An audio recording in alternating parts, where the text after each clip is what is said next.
Hello dear students, this is lecture 6 from English Literature Text. The code is 1503 and we are going to cover unit 17, 18, 19 and 20. Unit 17, Drama of Character. Drama is characters. So here we are going to discuss one of the important elements of drama which is character or characters. هنا النهارده بنتكلم على الكاركتر للشخصيات. تعتبر الشخصيات دي عنصر أساسي جدا في المسرح أو في الدراما أو في المسرحية. يعني احنا زي ما قلنا قبل كده we have important elements of drama which is characters, plot, conflict, structure and so on. So actually language. So احنا عندنا عناصر مهمة جدا في المسرح من ضمنهم الشخصيات. احنا عندنا عنصر الكونفليكت اللي هو الصراع، واحنا قلنا ان الصراع ده الكونفليكت is the backbone of drama. لازم يكون عندي صراع في المسرح، لازم يكون عندي characters، لازم يكون عندي setting مكان، لازم يكون عندي dialogue حوار. And here we are going to discuss the importance of characters in drama. Number one, the conflict-based action in classical drama is undertaken by characters. So we need characters, or characters are important in drama because they reflect or depict the conflict. So إحدى عناصر أو إحدى أهمية الشخصيات، ليه الشخصيات مهمة جدا في المسرح؟ أو ليه بنعتبر الشخصيات عنصر أساسي في المسرح؟ لأن عن طريق الشخصيات بنقدر نجسد فكرة الصراع. إحنا قلنا إن الصراع ده عنصر أساسي في المسرح.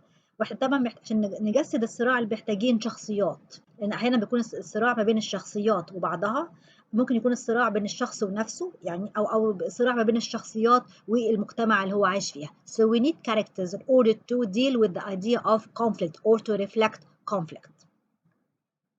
And the record of thought and emotion in modern drama is human and a character based as well. Again, we need characters in order to depict or reflect the thought and emotions. تاني حاجة احنا محتاجين الشخصيات عشان نقدر بقى نخلق من خلالها أو نقدر من خلال الشخصيات دي نعبر عن أفكار معينة، نعبر عن مشاعر معينة and so on. So ما ينفعش أبقى عندي مسرحية without characters.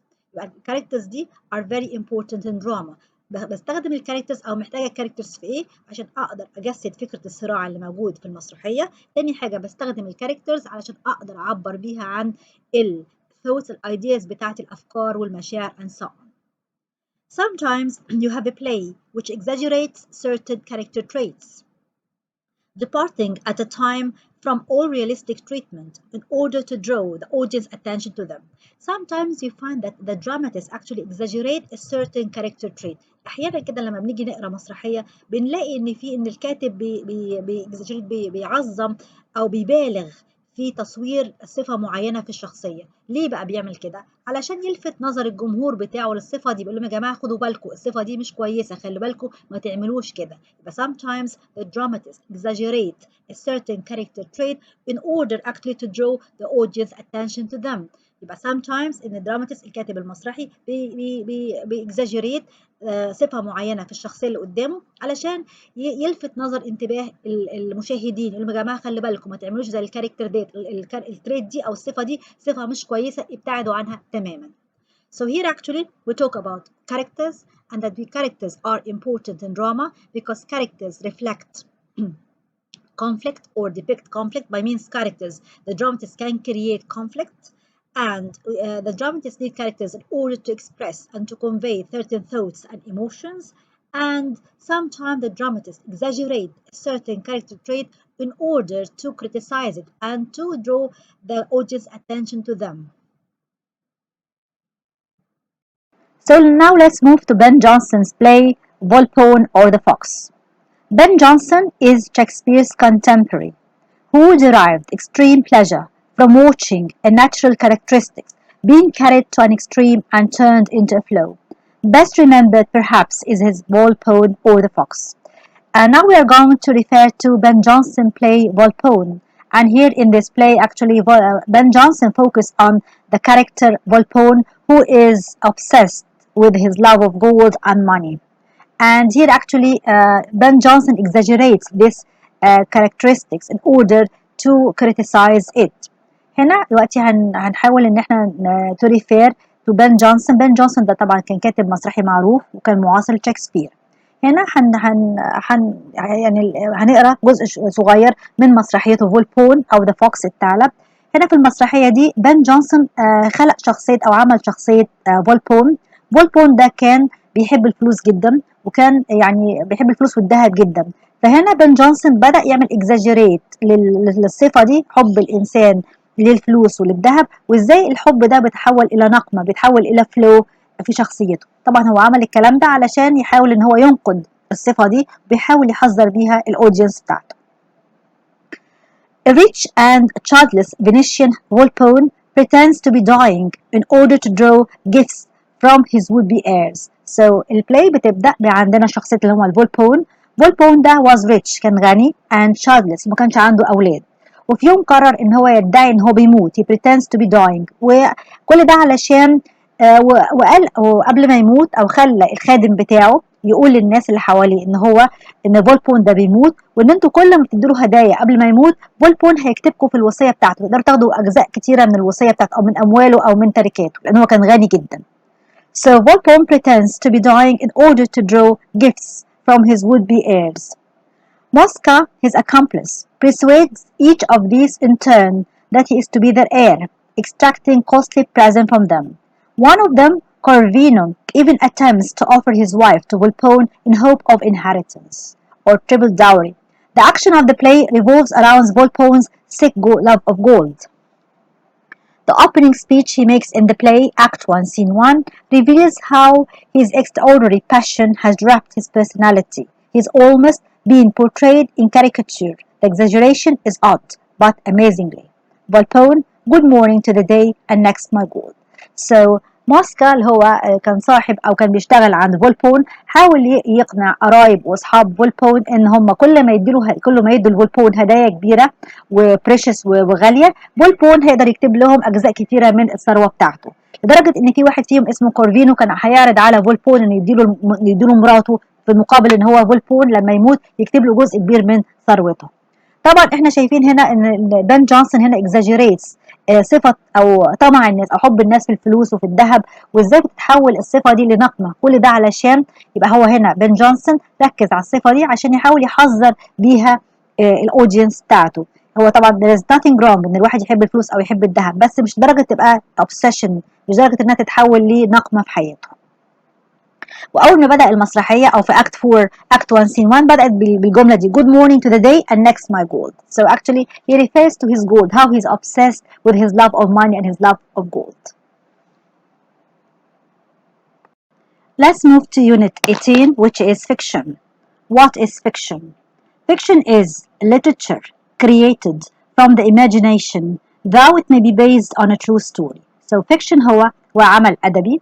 العمل الأدبي ده بيعتمد على الإيماجينيشن، على الخيال. ممكن نكون جايبين منه أفكار أو قصص من الواقع، ولكن لازم يكون فيه صيغة الخيال، لازم يكون الكاتب بيعتمد على خياله، هو بيقدم الشخصيات والأحداث والsetting and so on. So fiction is a literature created from the imagination. It could be based on a true story, but the element of imagination is very important.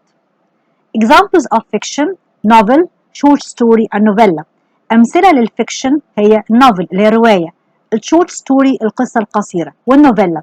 النوفيلا دي اللي هي ما بين الشورت ستوري وما بين النوفل، هي عبارة عن رواية بس هي في الوسط ما بين القصة القصيرة وما بين الرواية. النوفيلا أكبر من الشورت ستوري، أكبر من القصة القصيرة، ولكن أصغر من الرواية. So actually examples of fiction is novel, short story and novella. So what is a novella? A novella is أكبر من short story ولكن أصغر من النوفل، هي جاية في النص ما بينهم. أكبر ده بعد طبعا بالحجم، بكمية بعدد الكلمات، بحجم الرواية نفسها. So الشورت ستوري عدد صفحاتها قليل، عدد كلماتها قليل. النوفيلا بتبقى أكبر شوية بس ما بتوصلش لحجم الرواية. Fiction includes some important elements such as plot, exposition, rising action, climax, falling action and resolution. طبعا برضك لازم يكون عندي عناصر، يعني الفيكشن in general whether it is novel, short story or novella must have these important elements. يبقى النوفل والشورت ستوري والنوفيلا لازم يكون فيهم العناصر الآتية. لازم يكون فيهم plot اللي هو الحبكة، لازم يكون فيهم exposition يعني الانترودكشن اللي بيقدم لي الأحداث والشخصيات and so on. لازم يكون عندي rising action تصاعد في الأحداث، يحصل فيه problems، يحصل فيه مشاكل، دي اسمها rising action. المشاكل بتفضل تزيد لغاية لما توصل لحاجة اسمها climax اللي هي التوب أو البيك بتاعنا. بعد الكلايمكس تبدأ المشاكل تتحل، اسمها falling action. كل المشاكل بتبدأ تتحل لغاية في آخر المسرحية خلاص resolution اللي هو نهاية المسرحية والحلول بتاعة المشاكل.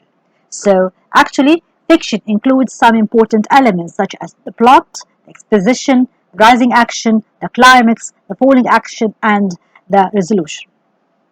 Scholars have established the origins of the prose from the novel in Egypt. في بعض السكولرز قال لك ان اصل الروايه اللي اتكتبت بالنثر كان جذورها او موطنها في مصر.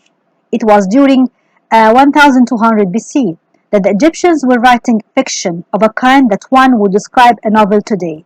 لك في الفترة دي اللي هو 1200 BC المصريين كانوا بيكتبوا نوع من أنواع الكتابة اللي ممكن نطلق عليها دلوقتي اسم الرواية. والمصريين كانوا بيكتبوا يعني بيكتبوا رايتنج معين وكانوا بيكتبوه بالنثر اللي هو بالبروز. So this is the introduction about the fiction. يعني fiction is a literature created from the imagination. And examples of fiction, novel, short story, and novella.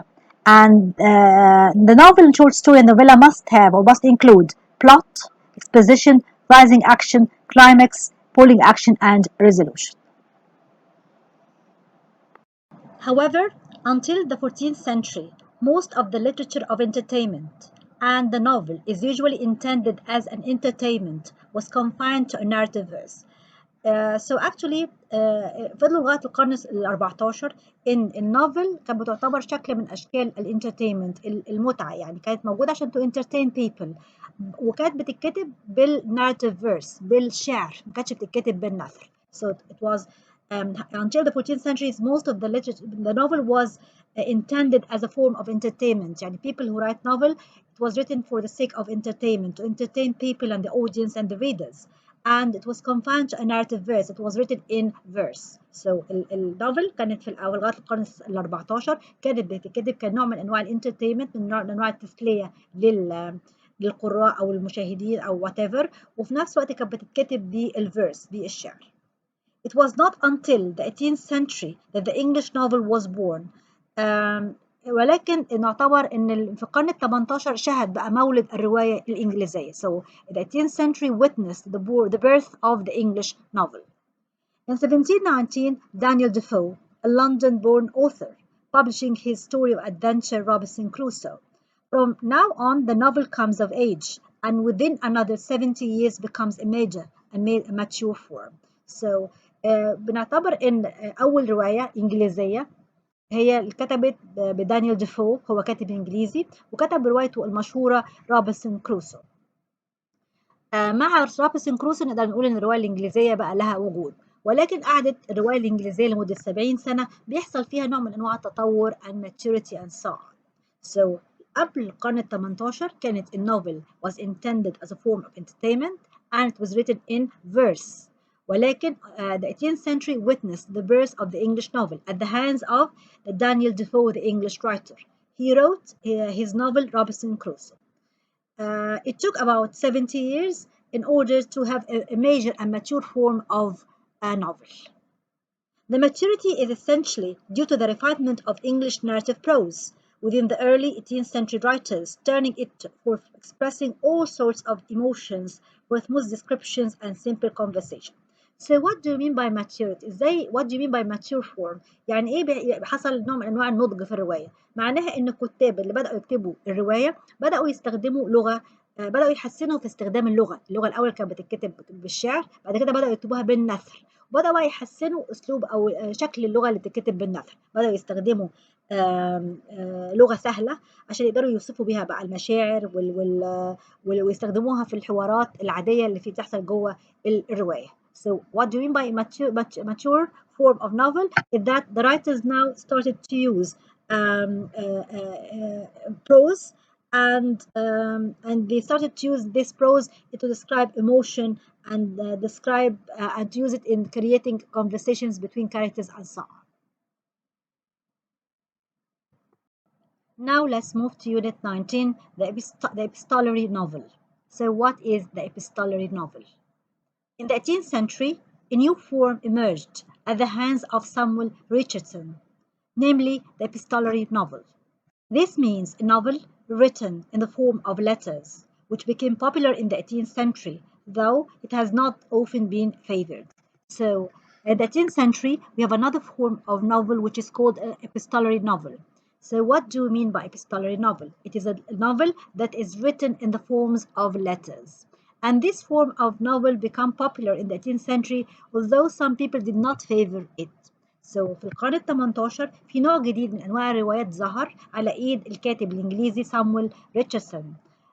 سامويل ريتشاردسون كتب نوفل وأطلق عليها بعد كده اسمها الإبستولري نوفل. يعني إيه إبستولري نوفل؟ هي نوفل اتكتبت في شكل على شكل خطابات عبارة عن letters النوع ده من الرواية أصبح معروف جدا في القرن ال 18 ولكن كان في ناس كتيرة ما كانتش بتفضل هذا النوع.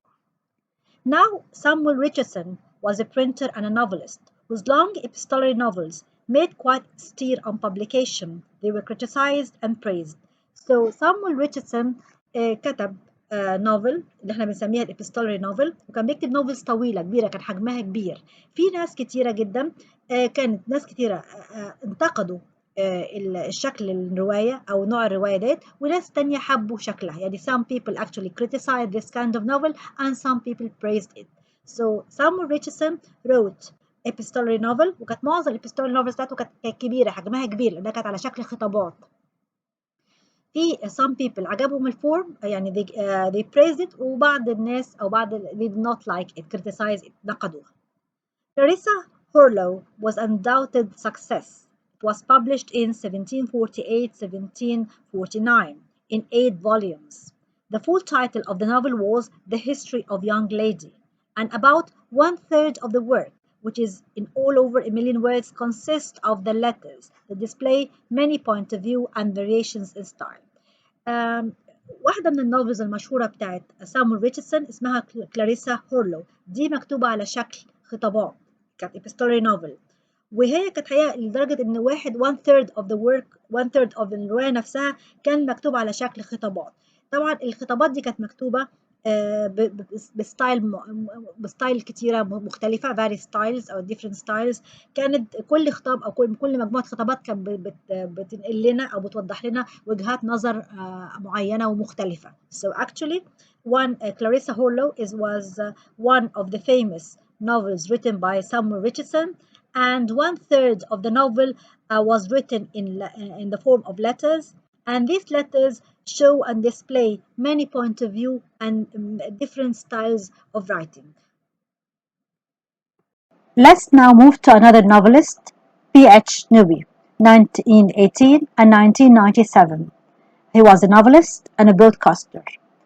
So now we are going to talk about P.H. Newby. He was again another novelist, وكان كاتب, a novelist, and he was a broadcaster.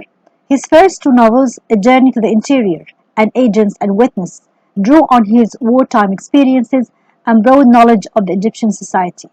So من ضمن الروايات اللي كتبها P.H. Newby كانت رواية A Journey to the Interior, and he wrote it in 1945, and Agents and Witnesses, and he wrote it in 1947.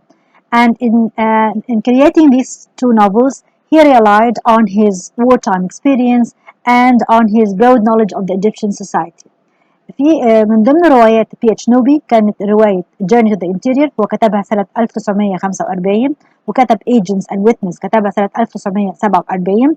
الروايتين دول اعتمد فيهم على خبراته العسكرية واعتمد فيهم على معلوماته الكبيرة عن المجتمع المصري. Other works include Something to Answer For, which won him the first Booker Prize, and Feelings Have Changed in 1981. So he wrote other novels, and Something to Answer For, he wrote it in 1968, and this novel won him the Booker Prize.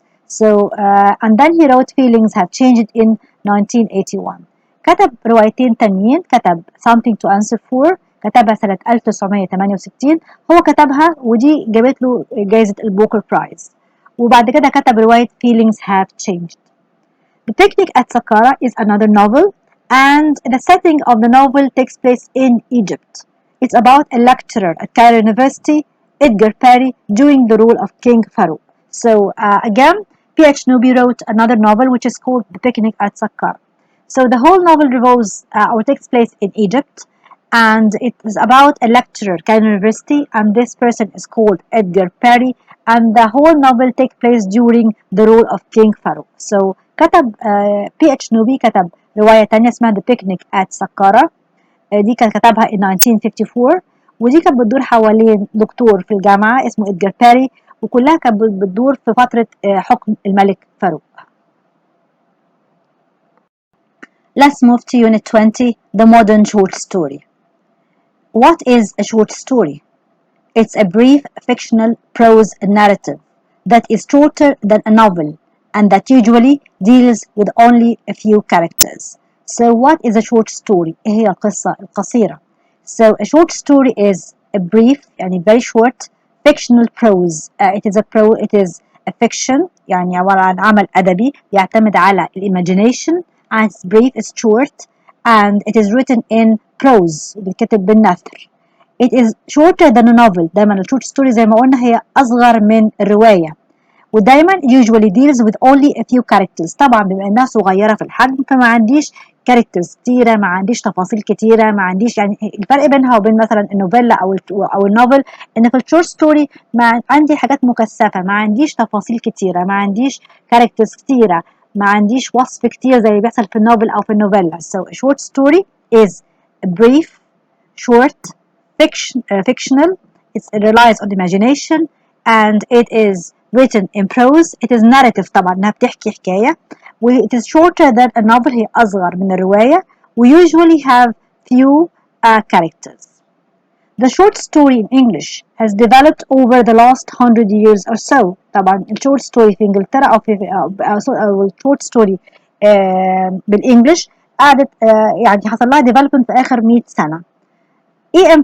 Forster is a master of the genre. So when we talk about the short story, we have to refer to E.M. Forster because he's the master of the short stories, of writing short story. So يعني the short story developed in English over the last 100 years. ويعتبر E.M. Forster ده يعتبر الماستر، هو من الكتاب المشهورين جدا في كتابة القصة القصيرة. E.M. Forster 1879 1970 is well known in Egypt, possibly in the East in general because of his passage to India, as well as of course because of his aspects of the novel. طب إم فورستر ده بنعتبره إن هو a very famous writer who is very famous in Egypt and in the East. Why? Because of his novel Passage to India and because of his book Aspects of the Novel. So E.M. Forster يعني غير إن هو a master of the short story يعني هو كاتب معروف جدا في كتابة القصة القصيرة، هو كمان معروف جدا في مصر وفي الشرق عامة علشان روايته الشهيرة Passage to India، وعلشان كمان كتابه اللي هو Aspects of the Novel، وكتب كتاب أو اسمه Aspects of the Novel.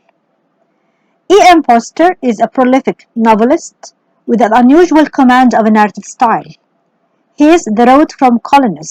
The story we present here is formally classical. That is, it has a recognizable plot, but the texture and the tone are truly modern. It has been universally acclaimed as a psychological study of old age, handled with a rare poetic touch. So, M. Forster is a prolific novelist. He wrote so many novels and short stories, and he was known for his unusual command of narrative style. كان عنده كده، أولا هو كاتب مبدع، عنده كتابات كتيرة، أعمال كتيرة، وكان كمان اللي بيميزه أسلوبه أسلوب السرد بتاعه، كان أسلوب متميز جدا. القصة القصيرة اللي موجودة في الكتاب بتاعنا اسمها The Road from Colonus، دي عبارة عن قصة قصيرة. عمل إيه؟ هو الفورم بتاعها كلاسيكال، خد فكرة كلاسيكال قديمة من أيام اليونان اللي هي قصة إيديبس أوديب، وبدأ يصيغها بأسلوب عصري. So the story اللي هو The Road from Colonus is classical story and وعندها recognizable plot، يعني عندي فكرة واضحة جدا أو الحبكة بتاعتي واضحة جدا. هو خد الايدياز بتاعتي من إيديبس، مسرحية إيديبس، but the texture and the tone are truly modern. It has been universally، ناس كتير جدا لما قرت The Road from Colonus قالت إن هي عبارة عن study، هي عبارة عن تحليل أو عبارة عن دراسة للتغيرات النفسية اللي بتحصل مع السن الكبير. So it has been universally acclaimed as a psychological study of old age handled with a rare poetic touch. Mr. Lucas, an Englishman, is growing old. He has always wanted to visit Greece and has finally achieved this, accompanied by his daughter Ethel, who dedicates her life to look after him in his old age. So the story, the plot of the short story revolves around Mr. Lucas, and Mr. Lucas was an Englishman, and he was growing old, and he always dreamt of visiting Greece, and he finally fulfilled his dream by going to Greece with his daughter Ethel. And we understand that Ethel, his daughter, dedicates her life to look after him in his old age. So البلوت بتاعت الشورت ستوري بتدور حوالين مستر لوكاس. مستر لوكاس ده كان راجل إنجليزي وكان كبير في السن، وكان دايما بيحلم إن هو يروح يزور اليونان، وفي الآخر قدر يحقق أمنيته ديت وراح اليونان مع بنته إيثل، اللي احنا بنفهم طبعا إن هي مهتمية بيه، إنها كرست حياتها عشان تخلي بالها منه في أواخر أيامه أو في عمره الكبير. In Greece, Mr. Lucas becomes resistant to the idea of peaceful death from old age. He wants to die fighting. So when Mr. Lucas goes to Greece, actually, he actually becomes resistant. He doesn't want to die peacefully. He wants to die fighting. So لما مستر لوكاس راح اليونان بدأ تجيله أفكار غريبة، من ضمنها إن هو مش عاوز يموت موتة طبيعية من الأولد ايج، يعني عارف إن الواحد لما بيكبر لازم حتما هيموت، لا، ومش عايز يموت بسلام، هو عايز يموت هو بيحارب لحاجة أو بيعمل حاجة. So in Greece, Mr. Lucas actually started to become resistant to the idea of dying peacefully, and he wants to die fighting. Foster anchors this story in Greek tragedy, identifying Mr. Lucas with Oedipus and Ethel with his daughter Antigone. So, when writing this short story, the writer here actually anchored the story in Greek tragedy, and he actually was inspired by the story of Oedipus, the king, or one of the famous Greek plays, and he creates Mr. Lucas, and I identify him with Oedipus, and his daughter Ethel he identifies her with Oedipus' daughter Antigone. لما جاء فاستر يكتب الشورت ستوري ديت، هو كان متأثر جدا بالمسرحية اليونانية القديمة أوديب، وبدأ لما جاي يخلق شخصية مستر لوكاس خلقها يعني أو he created the character وخلاها تشبه لحد ما أو يعني قريبة من شخصية إيديبس، وخلى بنته إيثل بنته تشبه بنت إيديبس في المسرحية اللي اسمها أنتيغون. So actually the writer he takes the Greek story and actually he put it in a modern setting, or so the whole story was inspired by this classical play Oedipus the King.